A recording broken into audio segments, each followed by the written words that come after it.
Hi, I'm Dave Roberts and this is Angling Escapades.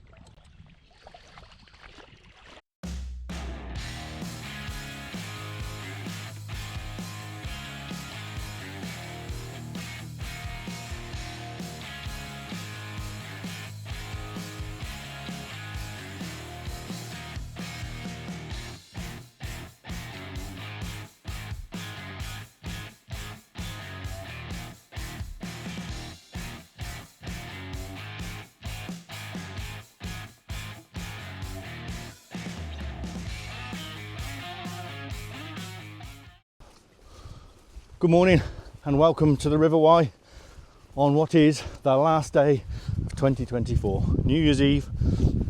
I thought we'd come out for a few hours, got the pike rods, see if we can't just catch something to put a bend in the rod and finish the year in style.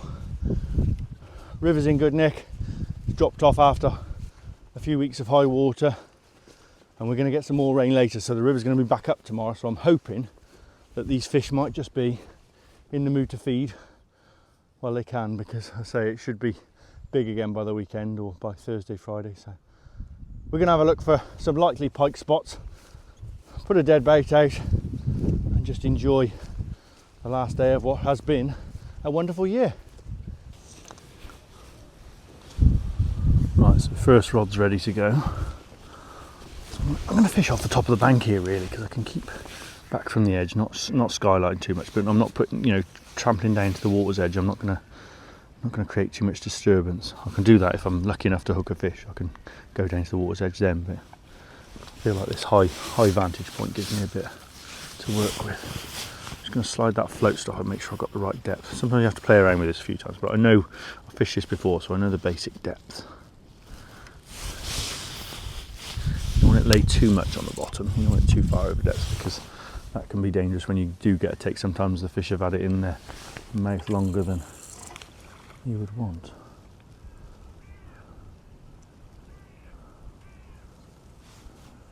Yeah, it's on the bottom, but it's just come a bit close in. I don't like that. So I'm just going to recast that. It's the thing with all this sort of fishing, pike fishing, carp fishing, it's got to be right in the first place. There's no point in putting a bait out and putting it in the wrong place and not feeling comfortable, because you'll be sat there thinking, is it in the right place?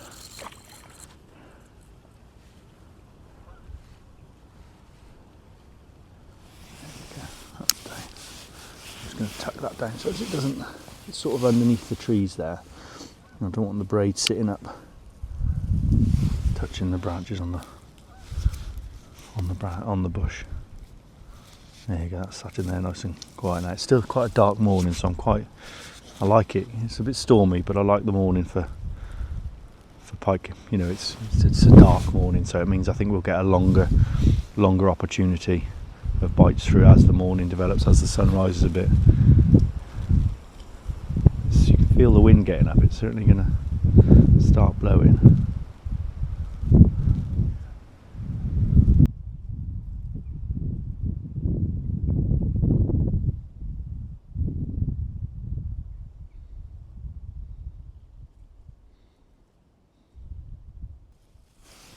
Here we go, here's a run.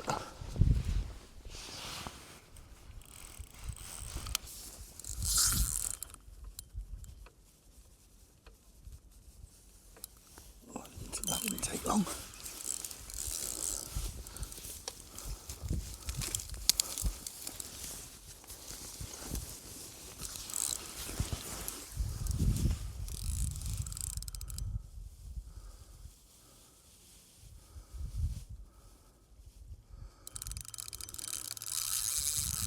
A decent fish.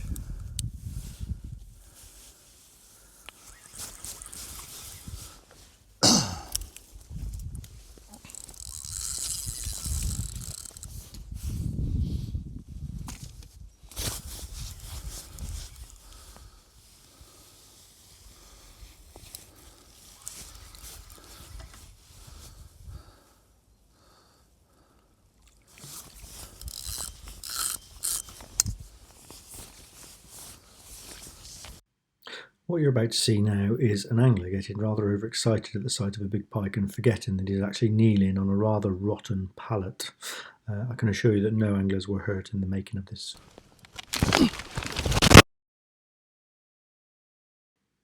Now let's just take a look at that on the instant replay. So you can see the pallet goes, the body drops, and then you've got a perfect 360 rotation on the rod with a slap on the water to finish. What a manoeuvre.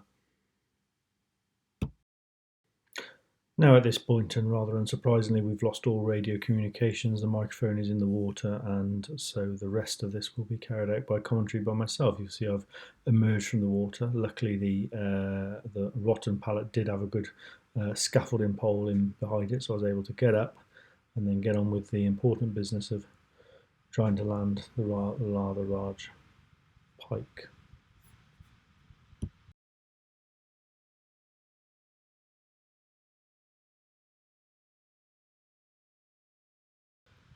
Pike safely landed, and I sort of stare and look around as to try and wonder what just happened, how wet I actually am, and how I'm going to go about making this look as natural as possible. Having regained composure and control of the situation, I bring the fish up to the unhooking mat, and oblivious to the fact that my sound has gone, I'm just chatting away like nothing's happened, thinking no one will notice that I fell in the water. So forceps at the ready, pike under control, look in the mouth, see a lovely little hook hold in the corner, not too deep, perfect, just how we like them. Let's get those hooks out of the way so they can't damage me or the fish. Forceps back in the bag so they don't get lost. Get that rod out of the way. Let's have a look at that.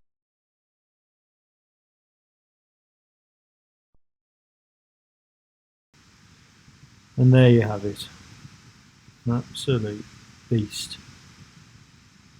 And the last day of the year, what a fish to end with.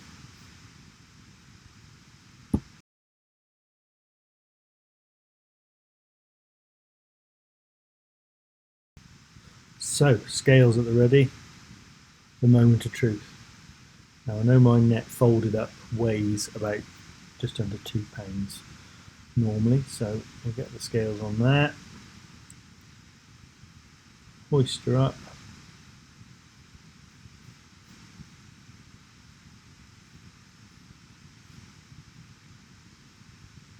See in a second that with the net that fish is weighing £24 4 ounces, so just over £22 basically. So don't mess around, let's get her back in the water and release, and I'll weigh the net after. Right, so that's the fish return safely, so I'm just going to put these scales on. The salmon just jumping. Perhaps a kelp's and a few this year. It's good sign. Right, let's just weigh this net. See where we're at. Just so we get the exact.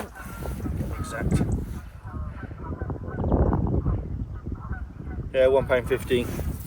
It's really £2 the net is. So virtually bang on £22 that fish. £22.1, something like that. So what an incredible fish to end the year on. Amazing. Now, just a short while afterwards, whilst trying to work out what camera equipment had survived the fall, I had another run and hooked another fish.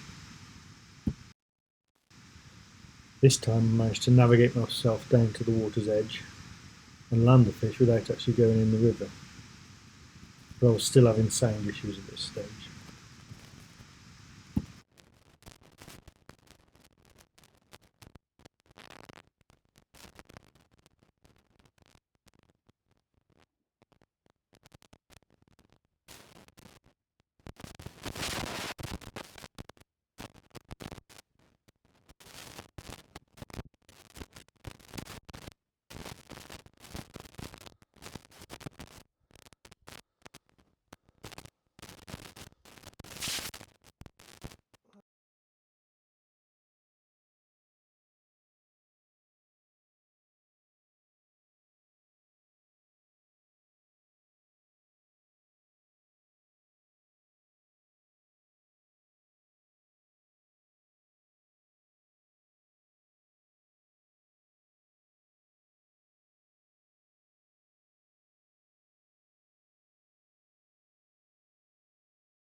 So there we go, a smaller fish this time, probably just around about the £10 mark.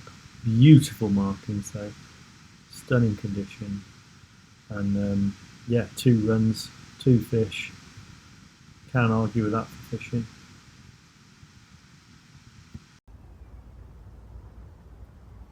So 2024, what another fabulous year we've had on the river. Everything, you know, my fishing covers many different areas, but obviously from a guiding point of view, we've had some brilliant catches, whether it be at the start of the year on the Belmont section, catching those big roach and dace and perch and chub. Just an epic place to be through the winter, through the autumn and winter. So that's been brilliant. And then salmon fishing was, you know, this river and salmon fishing is just, I'm afraid at the moment, is just, you know, it's a shadow of its former self, but there's still enough salmon come each year to make you want to try and catch them, because if you do, it's the best experience in angling. And I missed the spring fish this year. I don't know, I fished hard, but I just never had an opportunity. And I did weigh one for my friend Tom. I landed and weighed one for my friend Tom, and it was lovely to be in the presence of a beautiful spring salmon, silverfish. But I didn't catch one myself and then I caught one later on. I caught one in June, and I caught one in August, you know, summer fish, which is still beautiful to see, and you know, still nice to see. I actually caught a Y salmon this year, which many people, you know, aren't fortunate enough to say. And I did catch a beautiful springer in Scotland, so that was, you know, highlight of the salmon season really. My pike fishing has been awesome. Best year ever. I've had six fish over £20, which is far beyond anything I've had before. Really put some time and effort in, and also, you know, I've been speaking with some people who, you know, I class as real sort of gurus of pike fishing. They just know so much, and you know, taking what they say on board, and still always trying to put your own spin on things and do it your way. And it's, you know, it's paid off, because I've had a great year, you know, as well as many other double figure fish and smaller fish. It's, you know, the 20 pounders are the, you know, and always that dream of that elusive 30 pounder. I haven't heard of a 30 pounder caught off the river this year, so I'm not on my own, but you know, they're here, and they could show up at any time. So pike fishing, brilliant. Like I said, the fishing obviously takes me off onto commercial waters in the spring. You know, all right, it might not be the River Wye, it might not be surrounded by this sort of beauty, but it's still fishing, it's still match fishing, and it's a very important part of my fishing, which I'm keen next year to really get my teeth into it and try and find some more success in that arena. And then the sort of river fishing in June, you know, I start fishing the River Fest qualifiers and visiting lots of different venues. But I spend quite a bit of time on the Severn, around Bewdley and Bridgenorth, and those are venues that I really love as well. So I had a good run there, and the usual eclectic mix of angling. And you know, this river again, you know, you can just sort of choose your quarry really, and that's what, you know, when you're sort of sat here now thinking what will the next year ahead bring, I think it's good to not necessarily give yourself targets, but think, what do I want to do this year? And certainly I'll be next year, I'll be keen to sort of continue with this pike fishing, the things I've learned this year, and you know, sort of keep trying to up those PBs and things like that. But I really want to sort of, and just really a continuation of the same, you know. Yeah, there'll be little things I do, little quirky things that I'll try during the year. That's the beauty of living on the river, you can do that. But ultimately more of the same, and I'm sure you guys as anglers are the same, you know, planning ahead for the year ahead. And I say, hopefully we'll be able to share our experience, you know, get people here fishing and enjoying the River Wye. But if we can't do that, then we're going to try and make some more videos as well, so we can share the experience of the Wye with a wider audience. You know, I have this year spoken out about a few people who I feel like they're just talking utter rubbish about our river. I've spoken about it many times. You know, I want our river protected from the things that I see as real threats, and unfortunately there's this misnomer that the River Wye has been absolutely, you know, filled with chicken shit, and the phosphate level has gone sky high and dropped, because it hasn't. I've got all the information. That's what I've worked at this year, is making sure I've got the right information to show that didn't. I've got the science. No one else seems to have the science. The people I work with, have dealt with and worked with on it, have got the science, and we've shown that it's basically a lie. And but people are making money from that lie, and that's what I'm keen to sort of keep pushing, because people keep firing at me and saying I'm only saying it because I want to attract people to the river, you know, to make money from it. Well, ultimately I'm an angling guide, but I can't be an angling guide without any fish. So that argument doesn't really tie up. So I'm keen to keep going as we are and keep delivering the white experience to people, whether that be through days out or whether that be through video. So whatever your aims and targets are for 2025, I wish you all the best and I wish you tight lines. Well, if there's one thing better than catching a big fish, whether it be a big pike like this or a salmon, it's watching them swim off again.